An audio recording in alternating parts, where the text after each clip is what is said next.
দর্শক সবাইকে আমন্ত্রণ জানাচ্ছি আমাদের নিয়মিত আয়োজন বিজনেস আওয়ারে। সাথে আছি বাবু কামরুজ্জামান। ব্যবসা বাণিজ্য আর অর্থনীতির সবশেষ সংবাদ ও বিশ্লেষণ নিয়ে নিউজ 24-এর নিয়মিত এই আয়োজন রবি থেকে বৃহস্পতিবার দুপুর 1টায় প্রচার হচ্ছে।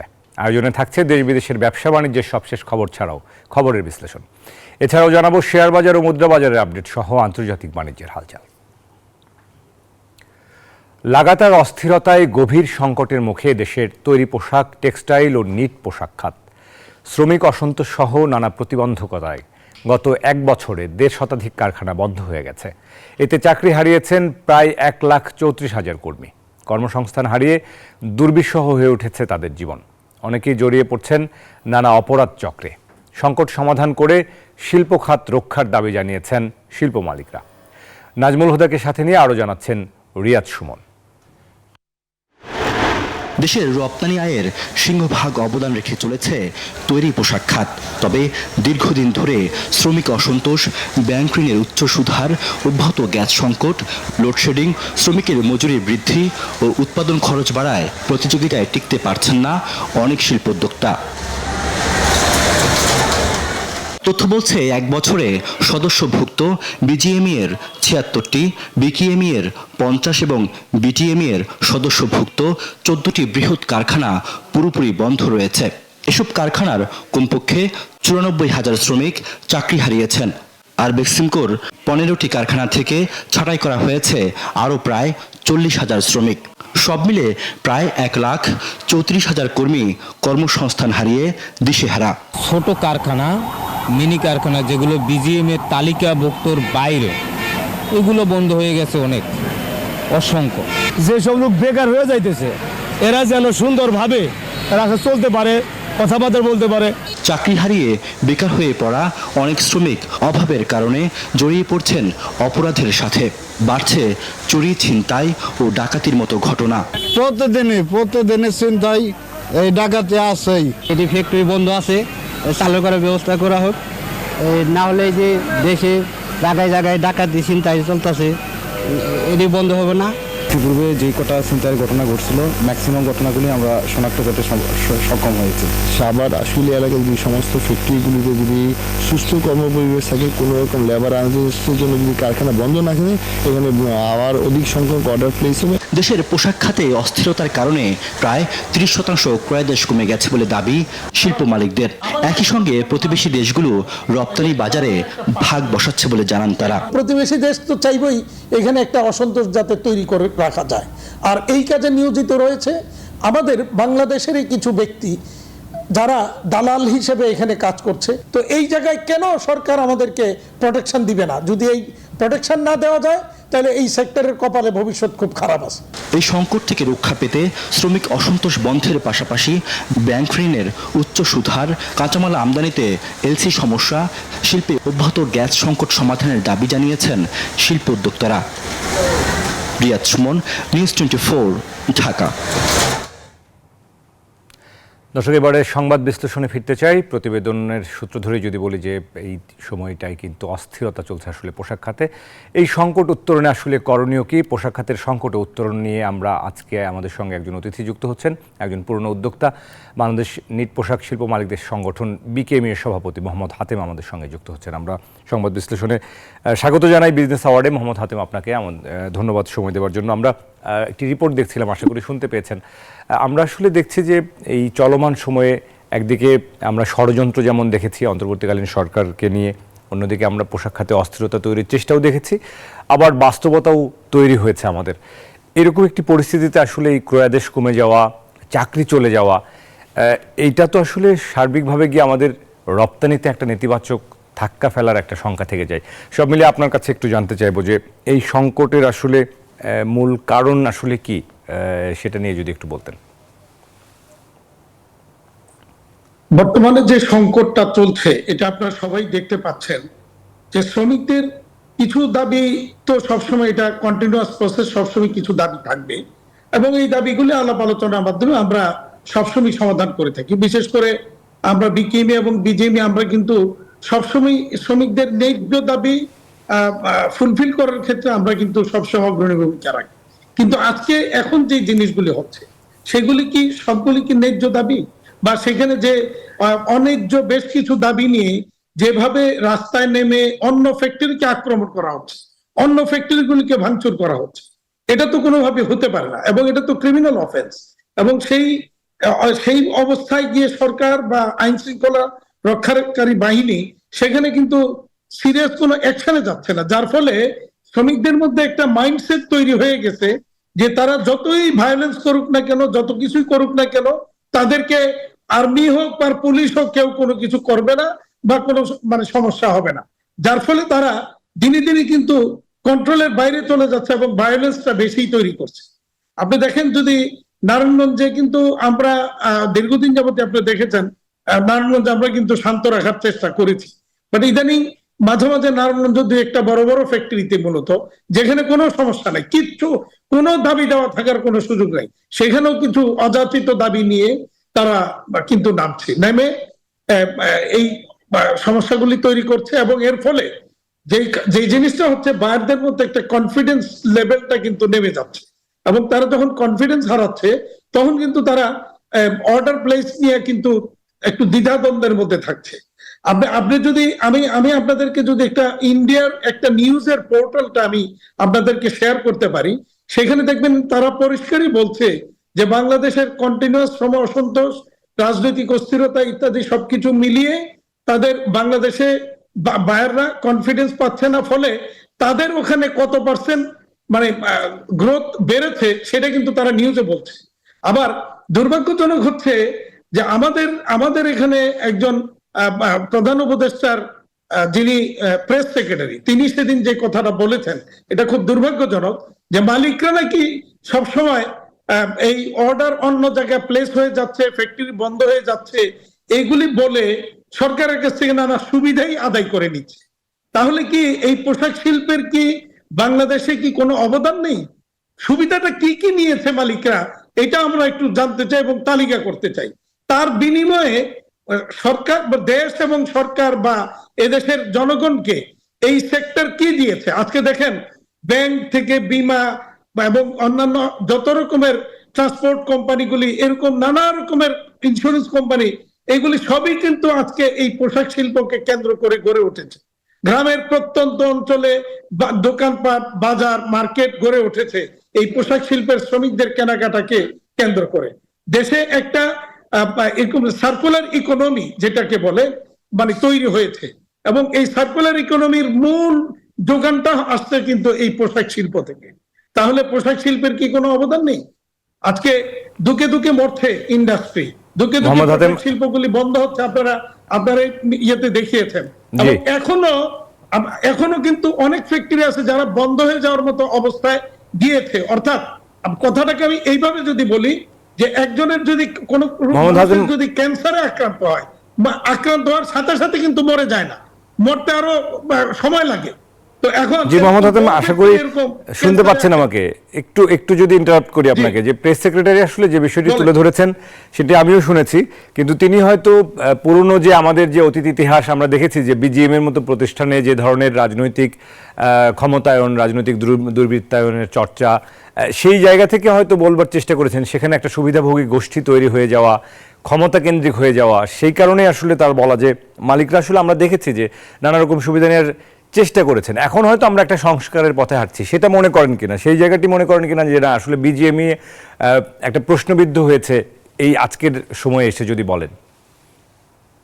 দেখেন, বিজেপির নেতৃবৃন্দ যারা রাজনৈতিক সুবিধা নিয়েছে, অর্থাৎ রাজনৈতিক ভাবে বিভিন্ন অবস্থান তৈরি করেছে বা পজিশন নিয়েছে, সেটা ওই সময় সরকার তাদেরকে সেটা ডেকে নিয়ে সেইভাবে তাদেরকে দিয়েছে।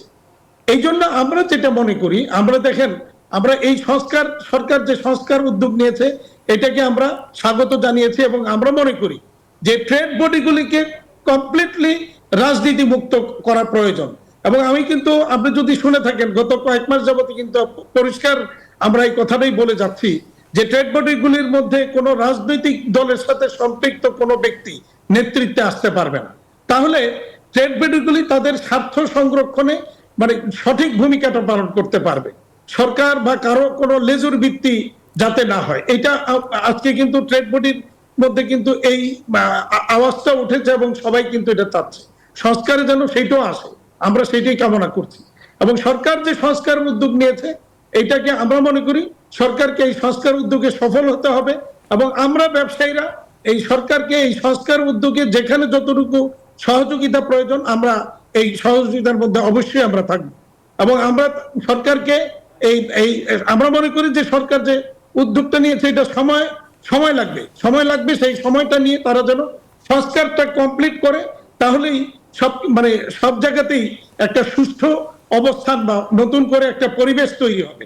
বিশেষ করে রাজনৈতিক যে পরিবেশ যেটা প্রয়োজন গণতান্ত্রিক প্রক্রিয়া, সেটা অত্যন্ত জরুরি, সেটা সংস্কারটা খুব জরুরিভাবেই প্রয়োজন বলে আমরা মনে করছি। জি নিশ্চয়ই। মোহাম্মদ হাতেম, একটু জানতে চাইবো যে এখন যে বিদ্যমান পরিস্থিতি সার্বিকভাবে শ্রমিকদের চাকরি চলে যাওয়া, সেটাও তো দুঃখজনক। শ্রমিকরা আসলে করবেন কি? আমরা দেখছি যে এরকম সংবাদও আসছে যে সাভারে শ্রমিকরা অন্য কাজে চাঁদাবাজি সহ অন্যান্য কাজে আসলে তারা জড়িয়ে পড়ছেন, এই ধরনের খবরগুলো আমরা দেখছি। এই শ্রমিকের কর্মসংস্থান আমরা আসলে কি করে তৈরি করব? এত পরিমাণ কারখানা যেহেতু বিজিএমইএ বিকেএমইএর অন্তর্ভুক্ত নয়, এমন কারখানা তো বন্ধ হয়ে যাচ্ছে, আসলে বন্ধ হয়েও গেছে। আপনি দেখেন আশুলিয়া বেল্টে যে ফ্যাক্টরিগুলি রয়েছে, বায়াররা কিন্তু এখন স্পষ্টত বলছে যে আশুলিয়া বেল্টে ফ্যাক্টরিগুলিতে তারা অর্ডার প্লেস করবে না। এবং কারো এরকমও বলছে যে তোমার আশুলিয়া বেল্টে ফ্যাক্টরিতে কাজ দিবে না, ওই অন্য যেটা আছে ওইটার মধ্যে নাও। তো তাহলে কি দাঁড়াচ্ছে? আলটিমেটলি আশুলিয়া বেল্টটা এখন কিন্তু একটা এমন পরিস্থিতি তৈরি করেছে, আতঙ্ক একটা জায়গা তৈরি হয়েছে বায়ারদের জন্য। ফলে বায়াররা কিন্তু স্বস্তি ফিল ভোগ করছে না ওই জায়গাতে অর্ডার প্লেস করতে। এখন যদি সেখানে অর্ডার প্লেস না করে, তাহলে আশুলিয়া বেল্টের ফ্যাক্টরিগুলিকে হয় অন্যত্র সরিয়ে নিতে হবে, আর নয়তো ওইগুলি বন্ধ করে দিয়ে পার্মানেন্টলি চলে যেতে হবে। তাহলে ক্ষতিগ্রস্ত হবে কিন্তু শ্রমিক, ক্ষতিগ্রস্ত হবে ওই এলাকার জনগণ। তো সুতরাং আমরা মনে করি সেখানকার এলাকার জনগণ, রাজনৈতিক নেতৃবৃন্দ, তাদের যেমন ভূমিকা রাখা দরকার। শ্রমিকদেরকেও, যারা উচ্ছৃঙ্খল শ্রমিক, কিন্তু ম্যাক্সিমাম শ্রমিক কিন্তু ভালো, তারা কাজ করতে চায়। এই ধরনের সন্ত্রাস বা এই ধরনের যে অরাজকতা, এগুলি কোনোভাবেই তারা চায় না, ভায়োলেন্স তৈরি করতে চায় না। তো যারা এই ধরনের ভায়োলেন্স তৈরি করতে চায় তাদেরকে যেন, যারা শ্রমিক আছে তারাও যেন প্রতিহত করে, এবং রাজনৈতিক নেতৃবৃন্দ, স্থানীয় জনগণ, তারাও যেন এই ব্যাপারে যে অন্যায় কোনো কিছু যাতে হতে না পারে সেটার দিকে যেন সবাই একটু সচেষ্ট থাকে, এটাই আমাদের অনুরোধ থাকবে। জি মোহাম্মদ হাতেম, নিশ্চয়ই। আমি একটু জানতে চাইব যে এই মুহূর্তে সার্বিকভাবে ক্রয়াদেশ কমে যাওয়ার যে বিষয়টি রপ্তানিকারকদের দিক থেকে আমরা শুনতে পাচ্ছি, একটু বলবেন কিনা যে আমরা আসলে একটা যদি গড় হিসাব করে বলা হয় 10%, 20%, 30%, এরকম কোনো ইম্প্যাক্ট পড়ছে কিনা? আমাদের কি ক্রয়াদেশ আসলে সাম্প্রতিক সময়ে কমছে কিনা? এরকম আমরা দেখছি যে রপ্তানিতে প্রবৃদ্ধি হচ্ছে, গত মাসেও হয়তো সেই প্রবৃদ্ধি আমরা পেয়েছি, কিন্তু সার্বিকভাবে আসলে এখন বর্তমান ক্রয়াদেশ চিত্রটা আসলে কেমন? আপনি যদি দেখেন প্রবৃদ্ধি যেটা হচ্ছে, আপনি অতীতের তুলনায় এখন প্রবৃদ্ধিটা কতটুকু হচ্ছে সেই জায়গাতে যদি আমরা বিচার বিশ্লেষণে যাই, এখন কিন্তু পরিবেশ পরিস্থিতি ভালো হওয়ার কথা।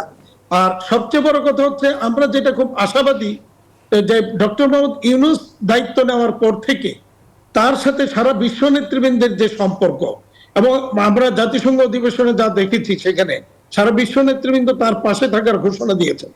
তো তার মানে আমাদের কিন্তু একটা বড় সুযোগ কিন্তু আসছে বা তৈরি হচ্ছে, যে নতুন করে আমাদের এগিয়ে যাওয়া পথটা আরো বড় হচ্ছে। কিন্তু সেই পথটাকে আমাদেরকে যদি নিতে হয়, তাহলে আমাদেরকে বেশ কিছু জায়গায় কিন্তু আমাদেরকে কাজ করতে হবে। যেমন আপনার গ্যাস বিদ্যুতের সংকট, ব্যাংকিং এর যে অরাজকতা চলছে সেটাকে একটা শৃঙ্খলার মধ্যে আনা, তারপরে শ্রমিকদের এই অসন্তোষটাকে এটাকে শেষ করে তাদেরকে সুস্থ একটা পরিবেশের মধ্যে আনা, এই কাজগুলি যদি আমরা করতে পারি তাহলে কিন্তু আমাদের রপ্তানিটা কিন্তু আরো অনেক বেশি হওয়ার সুযোগ রয়েছে। এবং আপনি যদি আরেকটা জিনিস দেখেন, ট্রাম্প আসার পর থেকেই কিন্তু আমেরিকা চায়নার বিরোধটা কিন্তু আবার নতুন করে কিন্তু সামনে চলে আসছে। ফলে চায়না আমেরিকার এই বাণিজ্য যুদ্ধটা যদি আরো প্রকট আকার ধারণ করে, তাহলে কিন্তু একটা বড় ধরনের গ্যাপ কিন্তু সেখানে তৈরি হবে। সেই গ্যাপটা ফিল আপ করার মতো ক্যাপাসিটি মানে যেই কটা দেশের মধ্যে দেশের আছে তার মধ্যে বাংলাদেশ অন্যতম। সে তার মানে হচ্ছে যে বাংলাদেশ কিন্তু সামনে পোশাক রপ্তানিতে বিশ্বে প্রথম স্থানে যাওয়ার মতো একটা পরিস্থিতি তৈরি হয়েছে, বাট সেই পরিস্থিতিটা আমরা কতটুকু নিতে পারছি এটাই হচ্ছে বড় প্রশ্ন।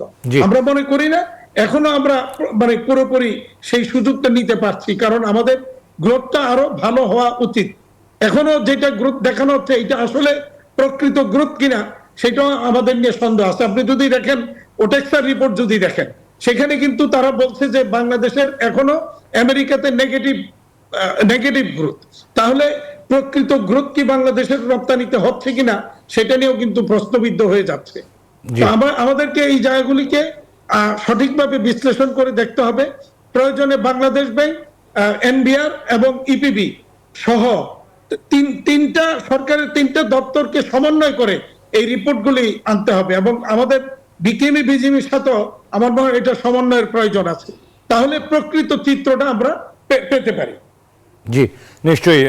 আমরা জানি যে এখন তথ্য নিয়ে অন্তর্বর্তীকালীন সরকার অনেক বেশি সচেতন। তারা কথা বলছেন বিবিএস সহ অন্যান্য যে সংস্থাগুলো রয়েছে ডেটা ম্যানিপুলেশন নিয়ে কথা বলছেন, কারণ আমরা দেখেছি আগের সরকার কিন্তু এই তথ্যের অর্থাৎ তথ্যকে ম্যানিপুলেট করে আমাদেরকে নানা রকম ভাবে উপস্থাপন করেছেন। সেই জায়গাটি থেকে বেরিয়ে আসা উচিত, আপনি যেটি বলেছেন চমৎকারভাবে। মোহাম্মদ হাতেম, আমরা যে প্রশ্নটি আসলে করতে চাই যে এই মুহূর্তে আসলে পোশাক খাতে যদি চ্যালেঞ্জের কথা বলা হয়, প্রধান তিনটি চ্যালেঞ্জ, সেটি আসলে কোনটাকে বলবেন যেটি আসলে আপনাদেরকে এই মুহূর্তে ইমিডিয়েট সমাধান করা প্রয়োজন মনে করেন? এক নম্বরে যদি আমরা বলি এটা, হ্যাঁ, এক নম্বরে যদি বলি শুধু পোশাক শিল্প নয়, বাংলাদেশের জন্য এই মুহূর্তে প্রথম যেটা সবচেয়ে বড় সমস্যা হচ্ছে আইন শৃঙ্খলা। এটাকে জিরো টলারেন্সের মধ্যে আনতে হবে। দ্বিতীয় বলবো যে পোশাক শিল্পের জন্য এই মুহূর্তে শ্রমিকের যে অসন্তোষটা রয়েছে সেটাকে স্থিমিত করতে হবে, এটাকে গুছাতে হবে। তৃতীয়ত হচ্ছে আপনার গ্যাস বিদ্যুতের সংকট, এটাকে অবশ্যই সমাধান করতে হবে। আর চতুর্থত হলো আপনার ব্যাংকিং খাতের যে সংস্কার এবং ব্যাংকের যে অরাজকতা চলছে, ব্যাংকের অসহযোগিতা চলছে, এইগুলিকে সমাধানের মধ্যে আনতে হবে। যদি এই চারটা বিষয় যদি সমাধানে আনা যায়, পাশাপাশি এনবিআর এর বিভিন্ন পলিসিগত কিছু সংস্কারের প্রয়োজন রয়েছে, এই জায়গাগুলিকে যদি আমরা অ্যাড্রেস করতে পারি, তাহলে আমার মনে হয় পোশাক শিল্প আগামী দিনে আরো অনেক দুর্বার গতিতেই এগিয়ে যাবে, এবং সেইটা যাওয়ার মতো অবস্থান কিন্তু সামনে আসছে আমাদের। আমরা যেটা বলতে চাচ্ছি যে সুরঙ্গের শেষ মাথায় আলোর রেখা দেখতে পাওয়া যাচ্ছে, সেই প্রত্যাশা নিয়ে আমাদেরকে এখন কাজ করতে হবে। জি নিশ্চয়ই। আমরা একটু যদি শ্রমিকদের কথায় আসি, শ্রমিকরা আমরা যে এই সময়টায় দাবিগুলো করেছেন, রাস্তায় নেমেছেন, সেই জায়গায় মালিকপক্ষ থেকে অনেক সময় বলা হয়েছে যে তারা অন্যায্য দাবি করেছেন, তারা আসলে বেতনের জন্য নয়। আমরা দেখেছি অনেক সময় বহিরাগত নেমেছেন এবং নানান ঘটনা ঘটেছে, কিন্তু আমরা শেষ পর্যন্ত দেখলাম অনেক শ্রমিকের আসলে চাকরি চলে গেল। শ্রমিক প্রতিনিধিরা কিন্তু আসলে এটাকে বলছেন যে এটাও দুঃখজনক। এই চাকরি চলে যাওয়া, বন্ধ হয়ে যাওয়া, এটা তো সামগ্রিক অর্থনীতিতেই আসলে নেতিবাচক ধাক্কা ফেলে। শ্রমিকদের বিষয়ে আসলে আপনাদের বক্তব্য কি? শ্রমিকরা কি অযৌক্তিক দাবি করছেন নাকি তাদের দাবিতে যৌক্তিকতা আছে? দেখেন, শ্রমিকদের দাবির যদি যৌক্তিকতার প্রশ্নে আসেন, শ্রমিকদের দাবিটা কি ছিল আপনি যদি মনে পড়ে আসলে বেল্টে বলেন বা নারায়ণগঞ্জে আমরা যদি দেখি, যেমন আমি নারায়ণগঞ্জে আমার এখানে একটা ইন্ডাস্ট্রির প্রায় 10,000-এর উপরে শ্রমিক, ওখানে 5-6টা ইউনিট গত কয়েকদিন আগে প্রায় 10-12 দিনের মতো বন্ধ রাখতে হয়েছে। কি ইস্যু কি ছিল? মানে ইস্যু ছিল, প্রথম আমরা গিয়ে সব সমাধান করলাম। সেখানে দাবি কি জানেন? বলেছে যে স্মার্টফোন নিয়ে ভিতরে যাইতে দিতে হবে। তো ঠিক আছে, আমরা বললাম যে স্মার্টফোন নিয়ে যাওয়া যাবে না। কেন? স্মার্টফোন নিয়ে কি করবা? কারণ কাজের সময় তো তোমার স্মার্টফোন চালাবার সময় না, তাহলে ওখানে স্মার্টফোন থাকতে হবে কেন?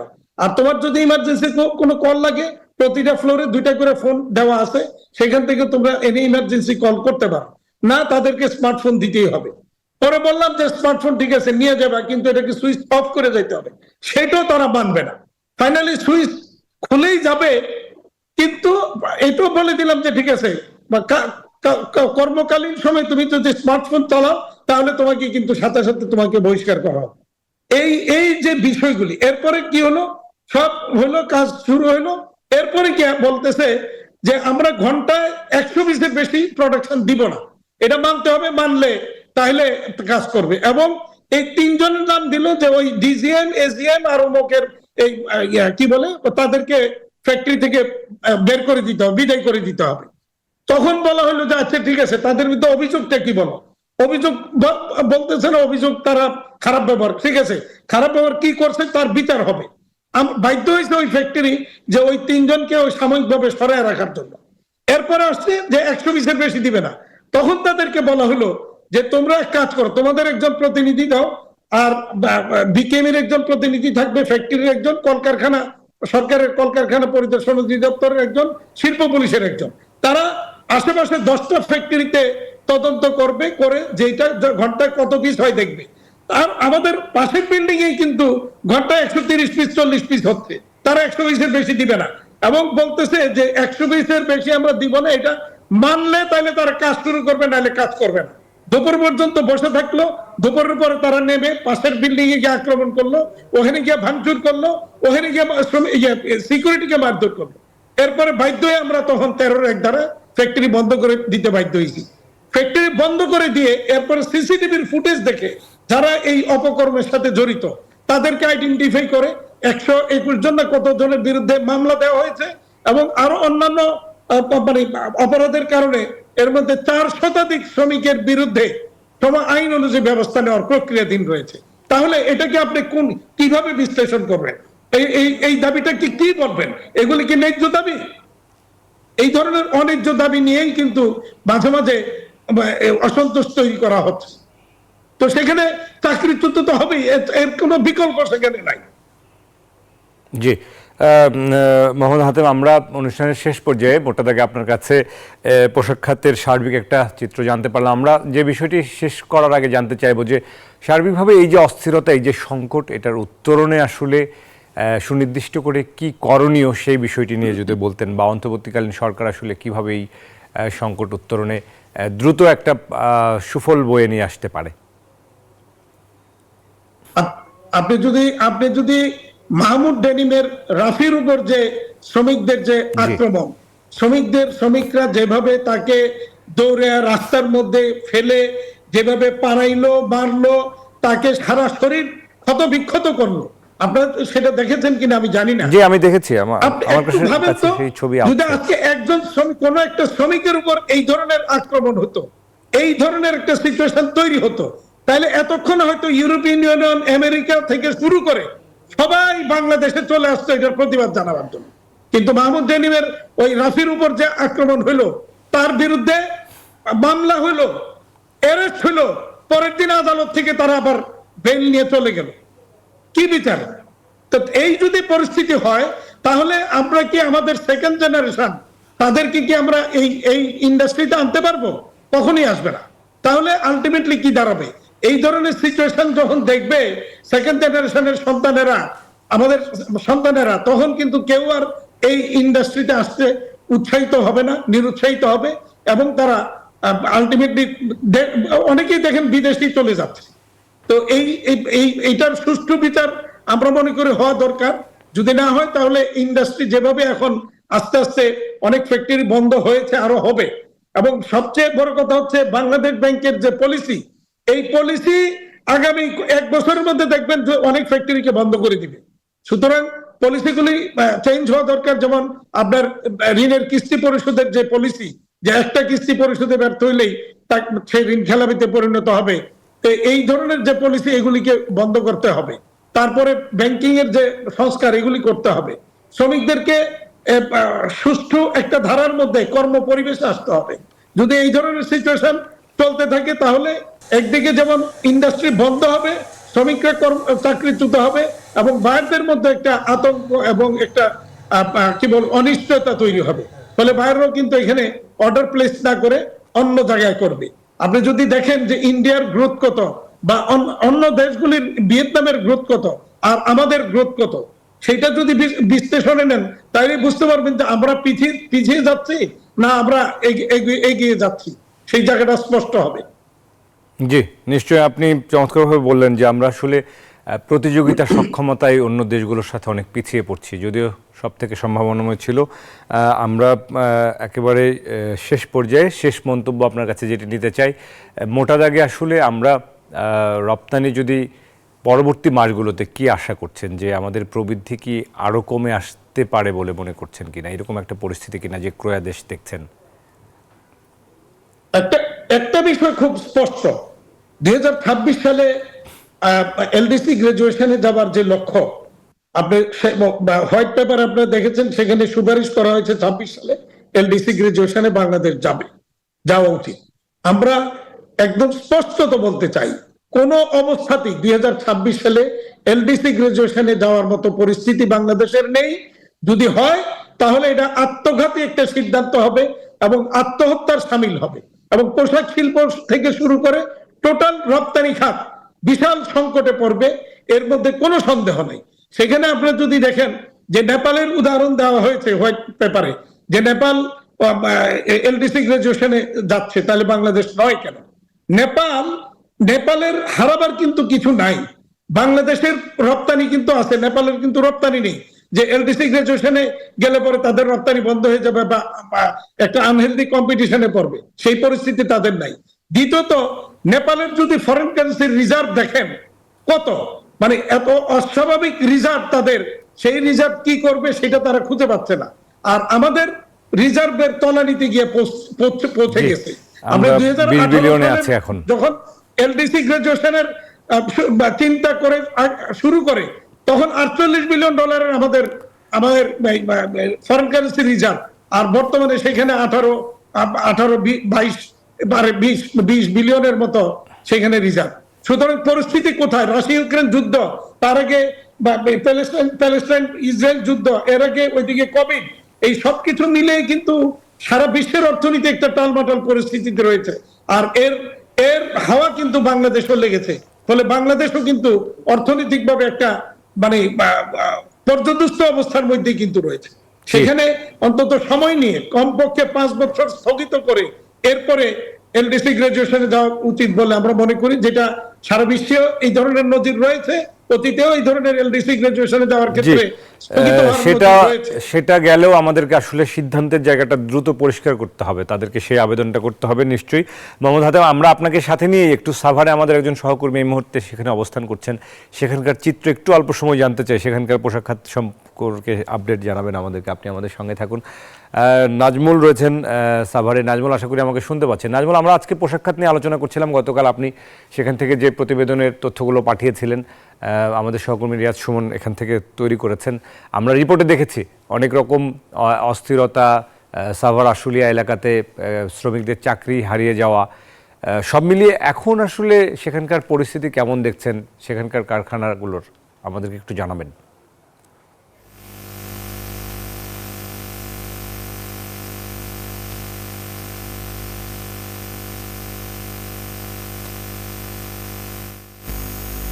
বেকার হয়ে যাওয়ার কারণে আমরা দেখেছি যে বেকার হয়েছে, এবং এই যে পোশাক কারখানায় যে শ্রমিকগুলি রয়েছে, এই শ্রমিকরা কিন্তু যেহেতু কয়েকদিন টানা আন্দোলন করেছে এবং আন্দোলন করার পরিপ্রেক্ষিতে কিন্তু এই পোশাক কারখানায় আমরা দেখেছি যে শ্রমিক অসন্তোষ হয়েছিল। সেই শ্রমিক অসন্তোষের কারণেই মূলত এখানকার যে সাভার, গাজীপুর এবং এই যে শিল্প অঞ্চলের যে পোশাক কারখানাগুলি, সেই পোশাক কারখানা আমরা দেখেছি যে কিভাবে শ্রমিকরা চাকরিচ্যুত হয়েছে, পাশাপাশি সেই শ্রমিকরা কিন্তু মানে এখন বিভিন্ন শ্রমিক বেকার হয়ে যাওয়ায় কিন্তু সেই অপরাধে তারা জড়িয়ে পড়েছে। এবং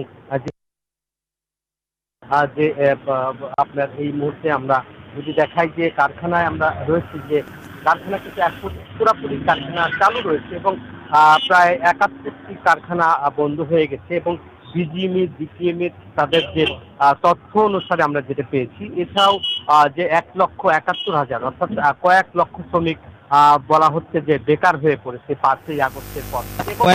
বলা হচ্ছে যে এই যে পোশাক কারখানার ক্ষেত্রে ঘিরে যে শ্রমিক অসন্তোষ হয়েছিল, সেই শ্রমিক অসন্তোষের কারণে আমরা দেখেছি যে কি পরিমাণ শ্রমিক বেকার হয়ে পড়েছিল। তারা কিন্তু এখন অন্যায়ের সঙ্গে পুলিশ চিন্তার সাথে জড়িয়ে পড়েছে, এবং পোশাক কারখানার মালিকরাও বলছে যে এই আন্দোলনের কারণে পোশাক কারখানা কিন্তু তারা আসলে কাজ করতে পারছে না এবং বাধ্য হয়ে কিন্তু তাদেরকে বন্ধ করে দিতে হচ্ছে। এবং আমরা যদি একটু দেখাই যে এখানকার পোশাক খাতে আমরা দেখেছি যে কোনো কারখানায় 50,000, যেমন বেক্সিমকো আমরা দেখেছি, কালকেও দেখেছি, তারা বলছে যে 50,000 শ্রমিক বেকার হয়ে পড়েছে। এবং অন্যান্য যেসব কারখানার শ্রমিকরা রয়েছে সাভার, আসলে সেসব পোশাক কারখানায় অসংখ্য শ্রমিক বেকার হয়ে যাওয়ার কারণে আসলে এই এখন যে শ্রমিক সংকট নয়, এখন কিন্তু মালিকরা কিভাবে কারখানা চালাবে সেইটাই নিয়ে আসলে সংকট রয়েছে। এবং তারা বলছে যে বিভিন্ন পোশাক কারখানা শ্রমিকরা সেখানে বেতন নিয়ে বৈষম্য ছিল এবং তারা বলছে যে 15% বেতন তাদেরকে বোনাস বাড়াতে হবে এবং 15% যদি তাদেরকে বেতন বোনাস বাড়ানো হয় সেই ক্ষেত্রে কিন্তু বড় একটা চাপ পড়ে পোশাক। আমরা দেখেছি পোশাক কারখানায় যেসব শ্রমিকরা কাজ করছে তারা এখন। নাজমুল, অসংখ্য ধন্যবাদ আপনাকে আমাদের সঙ্গে যুক্ত হওয়ার জন্য। আমরা বুঝতে পেরেছি আপনি যে কথাগুলো আসলে বলছিলেন, সার্বিকভাবে সেখানকার পরিস্থিতি আমাদেরকে জানাচ্ছিলেন। আপনি থাকুন আমাদের সঙ্গে, আমরা পরবর্তী সংবাদে আবার হয়তো আপনার সঙ্গে যুক্ত হব। অসংখ্য ধন্যবাদ আমাদের সাথে যুক্ত হওয়ার জন্য। দর্শক, আমাদের সঙ্গে বিকেএমএ সভাপতি আজকে মোহাম্মদ হাতেম আমাদের সঙ্গে যুক্ত আছেন। মোহাম্মদ হাতেম, আশা করি আমাকে শুনতে পাচ্ছেন। আমরা বিজনেস আওয়ারের আজকের আলোচনায় আসলে আমরা পোশাক খাতের সংকট উত্তরণের পথ খুঁজবার চেষ্টা করছিলাম আপনাকে সাথে নিয়ে। অসংখ্য ধন্যবাদ জানাই, কৃতজ্ঞতা জানাই, আপনি ব্যস্ততার মধ্যে আমাদেরকে সময় দিয়েছেন। আমরা আপনার কাছে 30 সেকেন্ডে শেষ মন্তব্য নিয়ে আসলে আজকের অনুষ্ঠান শেষ করতে চাই। আপনি দেখেন বেক্সিমকোর কথা আপনারা শুনলেন এতক্ষণ। বেক্সিমকোর শ্রমিকরা বের হয়ে আশেপাশে ওখানে দেওয়ান ফ্যাশন একটা আছে, আইরিশ ফেব্রিক্স আছে, এরকম বেশ কয়েকটা প্রতিষ্ঠানে প্রতিদিন কিন্তু বের হয়ে গিয়ে তারা ওখানে আক্রমণ করছে। কারণটা কি? সেই তোমার এখানে সমস্যা আছে বা বেতন পাওয়া যাবে সেটা সরকার ব্যবস্থা করছে, বিজিএমই সেটা দেখছে। তাহলে পাশের ফ্যাক্টরি কোন অপরাধ করলো, তার ফ্যাক্টরিতে কেন ভাঙচুর হবে, সেখানে কেন গিয়ে ওই ফ্যাক্টরি শ্রমিকদেরকে বের করে আনতে হবে? এটা তো অন্যায়। এই অন্যায়ের বিরুদ্ধে কি কথা বলার কেউ নেই? আমি মনে করি এগুলিকে বন্ধ করতে হবে। যদি এরকম এগুলি বন্ধ না হয় তাহলে পোশাক শিল্পে অগ্রযাত্রা থেমে যাবে এবং আস্তে আস্তে ধীরে ধীরে হারিয়ে যাবে বাংলাদেশের পোশাক শিল্প। ধন্যবাদ, অসংখ্য ধন্যবাদ জানাই। মোহাম্মদ হাতেম আমাদেরকে সময় দিয়েছেন। আমরা পরবর্তী অনুষ্ঠানে নিশ্চয়ই আবারও আপনাকে পাশে পাবো সেই প্রত্যাশায় আজকের মতো বিদায় জানাচ্ছি। আবারও ধন্যবাদ। দর্শক, আমাদের সঙ্গে যুক্ত ছিলেন বিকেএমএ সভাপতি উদ্যোক্তা মোহাম্মদ হাতেম। কথা বলছিলাম পোশাক খাতের সংকট উত্তরণ নিয়ে। বিজনেস আওয়ারে সময় হলো একটা বিরতি নিবার, ফিরবো অন্যান্য সংবাদ নিয়ে। আশা করি আমাদের সঙ্গে থাকবে। দর্শক, বিরতির পর আবার স্বাগত বিজনেস আওয়ারে, সাথে আছি বাবু কামরুজ্জামান।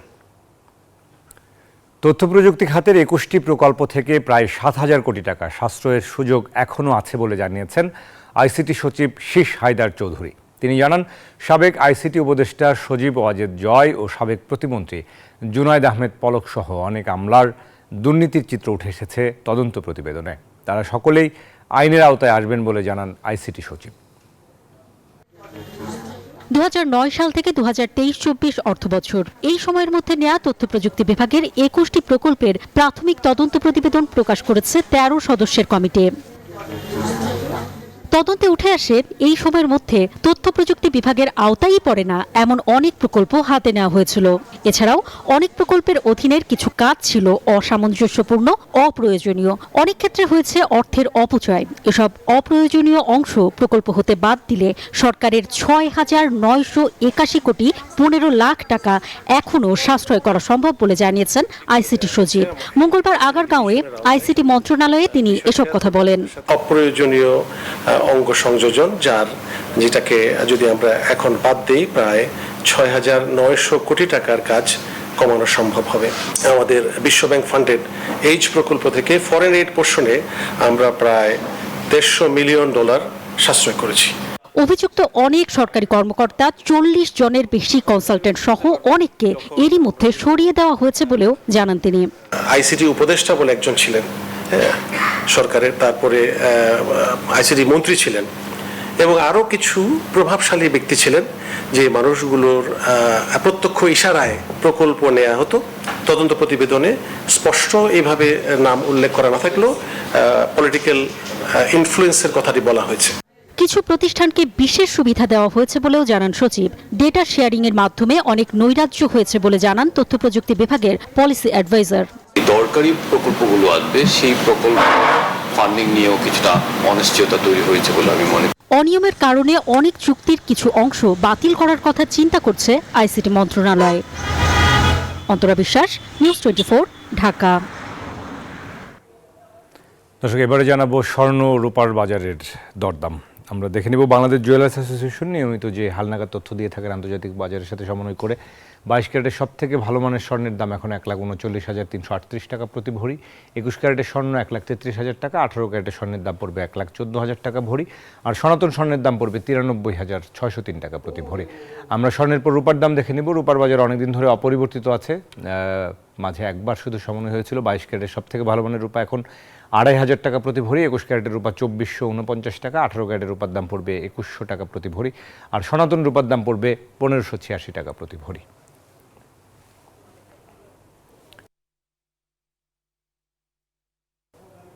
দর্শক, এই ছিল আমাদের কাছে স্বর্ণ রূপার বাজারের সবশেষ দরদাম। বিজনেস আওয়ারে আরও একটা বিরতি নিব, ফিরব দেশ ও বিশ্ব বাণিজ্যের খবর নিয়ে। সাথে থাকুন দর্শক, আরও একবার স্বাগত বিজনেস আওয়ারে। সাথে আছি বাবু কামরুজ্জামান। এবারে জনপদের শিল্প বাণিজ্যের খবর।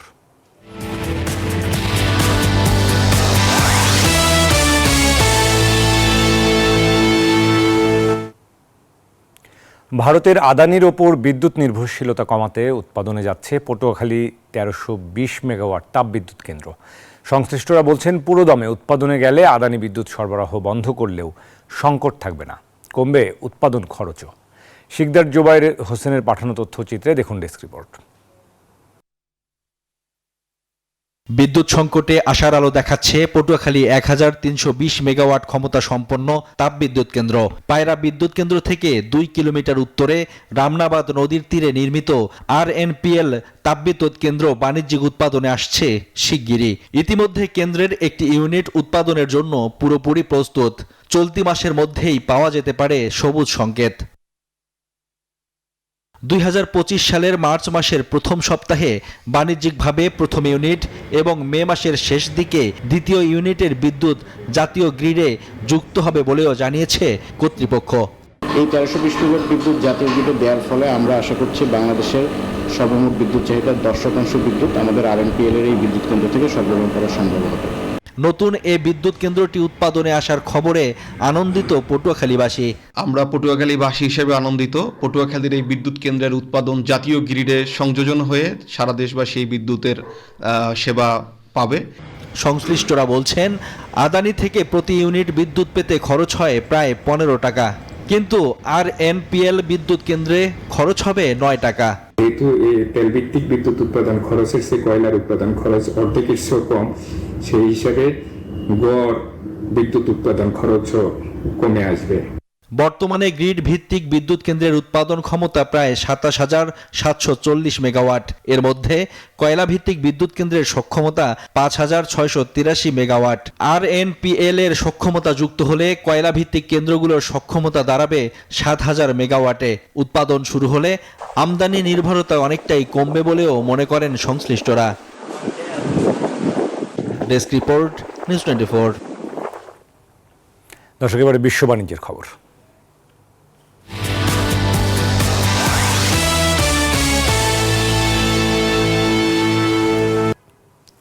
একীভূত হতে যাচ্ছে জাপানের 2 বড় গাড়ি নির্মাতা কোম্পানি হোন্ডা ও নিশান। এরই মধ্যে 2 প্রতিষ্ঠান একটি সমঝোতা স্মারকও স্বাক্ষর করেছে। ফসিল ফুয়েল থেকে বিদ্যুৎ চালিত যানবাহনে রূপান্তরের পথে নিজেদের শক্তিশালী করতেই এই উদ্যোগ তাদের, যা বাস্তবায়িত হলে এটি বিশ্বের 3য় বৃহত্তম গাড়ি নির্মাতা কোম্পানি হবে বলে ধারণা কোম্পানি দুটির। আরও জানাচ্ছেন আহাদ চৌধুরী। জাপানের গাড়ি শিল্পে আসতে যাচ্ছে বড় পরিবর্তন। ফসিল ফুয়েল থেকে বিদ্যুৎ চালিত যানবাহনে রূপান্তরের পথে নিজেদের শক্তিশালী করতে একীভূত হচ্ছে হোন্ডা এবং নিসান। সোমবার এই 2 প্রতিষ্ঠান একটি সমঝোতা স্মারক সই করেছে। একই সঙ্গে নিসানের ছোট অংশীদার কোম্পানি মিৎসুবিশি মোটরসও যোগ দিয়েছে এই আলোচনায়। হোন্ডার প্রধান নির্বাহী তুশিহিরো মিবে জানান, একটি যৌথ হোল্ডিং কোম্পানির অধীনে তাদের কার্যক্রম একীভূত করার পথে আগাবেন তারা। প্রাথমিকভাবে এই নতুন ব্যবস্থাপনার নেতৃত্ব দেবে হোন্ডা, তবে প্রতিটি কোম্পানির নিজস্ব ব্র্যান্ড এবং নীতিমালা বজায় থাকবে। গাড়ি শিল্পে চীনের শক্তি বৃদ্ধি পাচ্ছে এবং অবকাঠামোগত পরিবর্তন হচ্ছে। আমরা মনে করি 2030 সালের মধ্যে আমাদের সেই সক্ষমতা তৈরি করতে হবে যাতে আমরা এই নতুন শক্তি সহ অন্যদের সঙ্গে প্রতিদ্বন্দ্বিতা করতে পারি, না হলে আমরা পিছিয়ে পড়ব। কোম্পানি দুটির মতে তারা এই কাজে সফল হলে প্রতিষ্ঠানের সম্মিলিত বাজার মূল্য হতে পারে $50 বিলিয়ন বেশি, যা তাদের প্রতিদ্বন্দ্বী প্রতিষ্ঠান টয়োটা এবং জার্মানির ভোক্সওয়াগনের সাথে প্রতিযোগিতায় সাহায্য করবে। এটি একটি সহজ হিসাব। দুই কোম্পানির মোট বিক্রির পরিমাণ 30 ট্রিলিয়ন ইয়েন বা $191 বিলিয়ন বেশি, যার মধ্যে 4 চাকার গাড়ির মোট সংখ্যা 7.5 মিলিয়ন। এবং যদি ব্যবসায়িক সংযুক্তি সফল হয় তবে এটি কোম্পানিটিকে বিশ্বের শীর্ষ গাড়ি নির্মাতা হিসেবে প্রতিষ্ঠা করবে।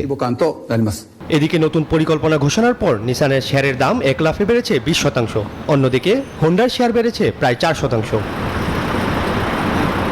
আজ চৌধুরী, নিউজ 24।